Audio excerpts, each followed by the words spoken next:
முழுமையான வேளாண் தகவல் துறை அன்னபூர்ணா அக்ரி ஸ்பேஸிற்கு வரவேற்கிறோம்.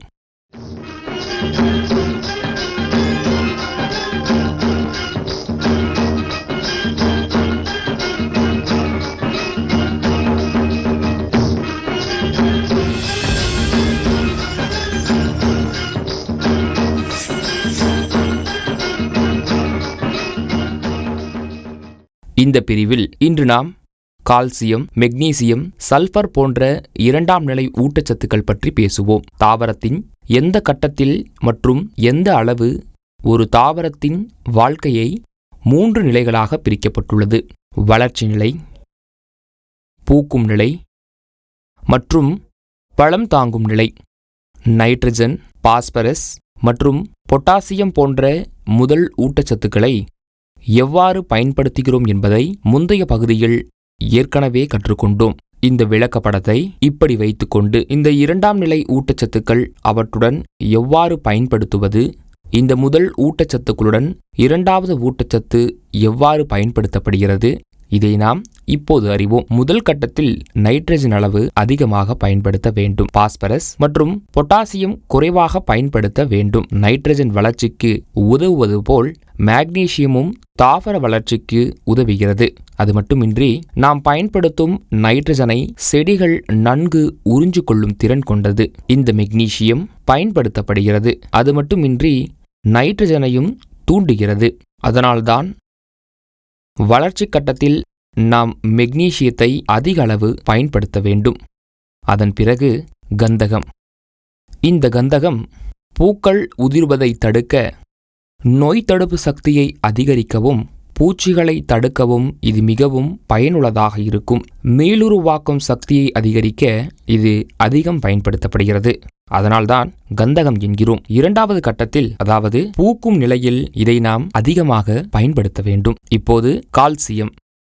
இவை காய்க்கும் நிலைக்கும் பிறகு பழம் முழுவதுமாக பழமாக மாற, அது மட்டுமின்றி பெரிய அளவில் வளர, பழம் கனமாக, பழத்தின் வெளிப்புற தோல் வலுப்பெற, பாதுகாப்பாக பழம் இதற்கு கால்சியம் முக்கிய பங்கு வகிக்கிறது.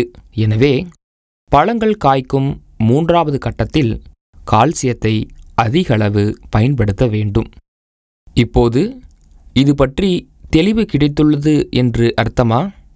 மெக்னீசியம் வளர்ச்சி கட்டத்தில் அதிகமாக பயன்படுத்தப்பட வேண்டும். பூக்கும் நிலையில் அதிக கந்தகத்தையும், காய்க்கும் நிலையில் கால்சியத்தையும் அதிகம் பயன்படுத்த வேண்டும். இப்போது இந்த அரட்டை முதல் சத்துக்களின் பயன்பாடு பற்றி செய்துள்ளோம்.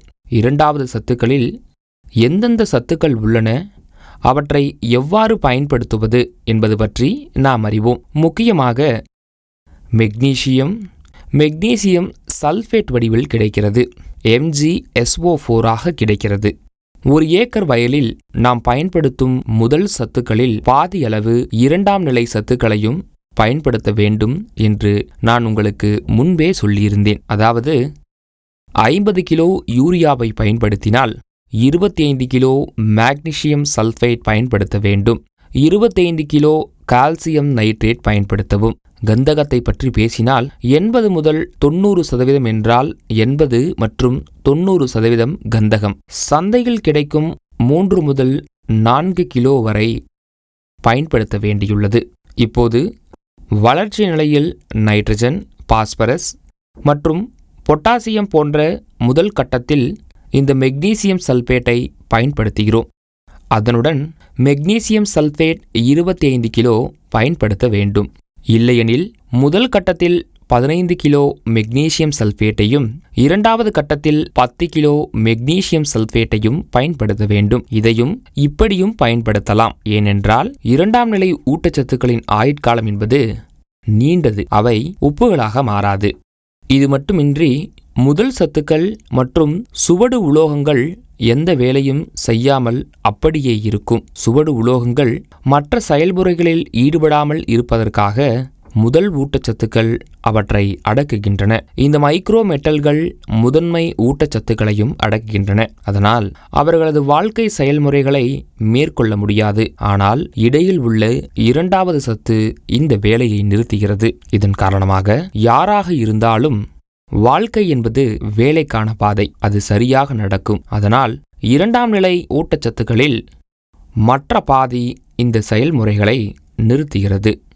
மீதமுள்ள பாதி தாவரத்தின் வாழ்க்கை செயல்முறைகளில் பங்கேற்கிறது. எனவே இரண்டாம் நிலை ஊட்டச்சத்துக்களை அதிக அளவு பயன்படுத்துங்கள். முதல் கட்டத்தில் 25 கிலோ மேக்னீசியம் கிடைக்கிறது.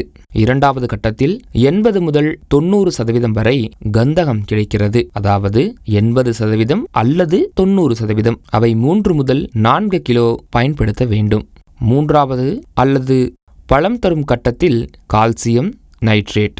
கால்சியம் நைட்ரேட் வடிவில் நமக்கு கால்சியம் கிடைக்கிறது. அவை 25 கிலோ பயன்படுத்த வேண்டும். நாங்கள் என்றால் ஒவ்வொரு சூழ்நிலையிலும் நீங்கள் அதை பயன்படுத்த விரும்பினால் நீங்கள் அதை இங்கே கொஞ்சம் பயன்படுத்தலாம். அதாவது முதல் கட்டத்தில் 15 கிலோ மேக்னீசியம் சல்பேட்டை பயன்படுத்திய பிறகு இரண்டாவது கட்டத்தில் 10 கிலோவை பயன்படுத்தலாம். இல்லையெனில் முதல் கட்டத்தில் மட்டுமே 25 கிலோவை பயன்படுத்தலாம். இதேபோல் கந்தகத்திலும் 80 முதல் 90% உள்ளது. அதன் முதல் கட்டத்தில் 1 கிலோ, இரண்டாவது கட்டத்தில் 3 கிலோ, அதுவும் எந்த பிரச்சனையும் இல்லாமல் பயன்படுத்தலாம். இது போன்ற கால்சியம் நைட்ரேட்டையும் மற்றும் இரண்டாம் நிலை தலா 2 கிலோ என்ற அளவில் பயன்படுத்த வேண்டும். கடைசி கட்டத்தில் 20 முதல் 21 கிலோ அல்லது 25 கிலோவை பயன்படுத்தினால் எந்த பிரச்சனையும் ஏற்படாது.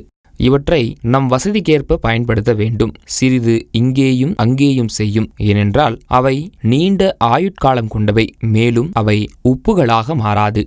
உப்பு அதை மாற்றுவதற்கு பதிலாக மண்ணின் மென்மையை அதிகரிக்கிறது. இது மட்டுமல்ல, முதலில் ஊட்டச்சத்துக்கள் மற்றும் சுவடு உலோகங்களுக்கு இடையே ஒரு அழுத்தம் அமைப்பு உள்ளது. அப்படியென்றால் என்ன அர்த்தம்? ஒருவரை ஒருவர் எதிர்க்க மாஸ்டர் ஷாட். இந்த விளக்கப்படத்தில் எந்த உறுப்பு மற்ற உறுப்புகளின் மீது அழுத்தத்தை செலுத்துகிறது, அதாவது அதை செய்யாமல் அவர்கள் வாழ்க்கை பணி முற்றிலும் நின்று விடுகிறது. இதெல்லாம் மல்டர் ஷாட்டில் கொடுக்கப்பட்டுள்ளது. இவை அனைத்தும் மிகவும் தொற்று நோயானது. அதனால்தான் நான் அதை எளிதாக்குகிறேன். இது இரண்டாவது சத்து, முதல் சத்து மற்றும் நுட்பமான உலோகங்கள் மத்தியில் வாழ்வதன் மூலம் இந்த இரண்டாம் நிலை ஊட்டச்சத்துக்கள் ஒன்றுக்கொன்று இடையூறு இல்லாமல் வாழ்க்கையை செயல்பட வைப்பதில் பெரும் பங்கு வகிக்கின்றன. அதனால்தான் சூழ்நிலைக்கு ஏற்றவாறு அவற்றை எப்படி பயன்படுத்துவது என்பதை தெரிந்து கொண்டோம். அதாவது வளர்ச்சியின் முதல் கட்டத்தில் அதிக மெக்னீசியம் தேவைப்படுகிறது. மேலும் பூக்கும் நிலையில் அதிக கந்தகம் தேவைப்படுகிறது. மேலும் காய்க்கும் நிலையில் அதிக கால்சியம் தேவைப்படுகிறது. அங்கொன்றும் இங்கொன்றுமாக 5 கிலோ இருந்தால் எந்த பிரச்சனையும் வராது. ஆனால் நாம் கண்டிப்பாக அவற்றை பயன்படுத்த வேண்டும். ஒரு பயிர்காலத்தில், அதாவது 90 முதல் 120 நாட்கள் பயிரில் 25 கிலோ மேக்னீசியம், சல்பர் 80%, குறைந்தது 3 கிலோ, கால்சியம் நைட்ரேட் 25 கிலோ பயன்படுத்த வேண்டியது அவசியம். இதை செயல்படுத்துவதன் மூலம் அதிக மகசூல் பெறுவோம். நமது நிலத்தின் தன்மை மாறாமல் அதுவும் பாதுகாக்கப்படும். அதனால்தான் ஒவ்வொரு விவசாயியும் இந்த இரண்டாம் நிலை ஊட்டச்சத்துக்களை 3 நிலைகளில் கொடுக்க வேண்டும். இனி அறுவடை செய்து 90 முதல் 120 நாட்களில் ஒவ்வொரு விவசாயிக்கும் 25 கிலோ மேக்னீசியம் சல்பேட் கிடைப்பதை உறுதி செய்ய வேண்டும். 80 முதல் 90% சல்பேர் 3 கிலோ, கால்சியம் நைட்ரேட் 25 கிலோ, இந்த 3ஐயும் பயன்படுத்த வேண்டும். 125 முதல் 180 நாட்கள் பயிரிட்டால் 2 பகுதிகளாக கொடுக்க வேண்டும். இதன் பொருள் மெக்னீசியம் சல்பேட் 50 கிலோவாகவும் கந்தகம் 80 முதல் 90% கந்தகத்தை 3 கூட்டல் 3 6 கிலோ, கால்சியம் என 2 பகுதிகளாகவும், அதாவது 25 கிலோ பிளஸ் 25 கிலோ, அதாவது 50 என்ற விகிதத்தில் பயன்படுத்த வேண்டும். ஒவ்வொரு கட்டத்திலும் நான் விவரித்தபடி ஒவ்வொரு நிலையிலும் உரங்களை பயன்படுத்த வேண்டும். இதனை 15 முதல் 20 நாட்கள் இடைவெளியில் கொடுக்க வேண்டும்.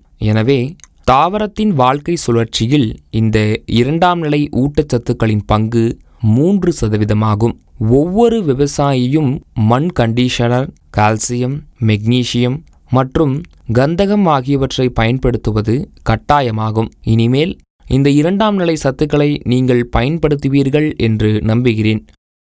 அன்னபூர்ணா அக்ரிஸ்பேஸை மதிக்கும் அனைத்து விவசாய சகோதரர்களுக்கும் நன்றி.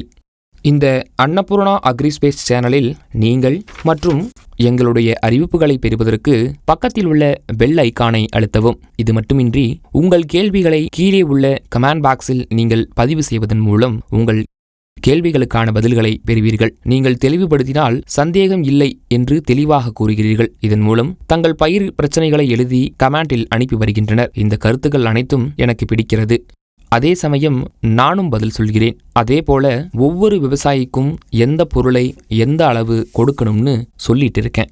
உங்களுக்கு அல்லது உங்கள் பண்ணைகளுக்கு அல்லது பயிர்களுக்கு என்ன தேவை, நீங்கள் பொதுவாக கீழே உள்ள கமெண்ட் பாக்ஸில் உங்களுடைய கருத்துக்களை பதிவு செய்யுங்கள்.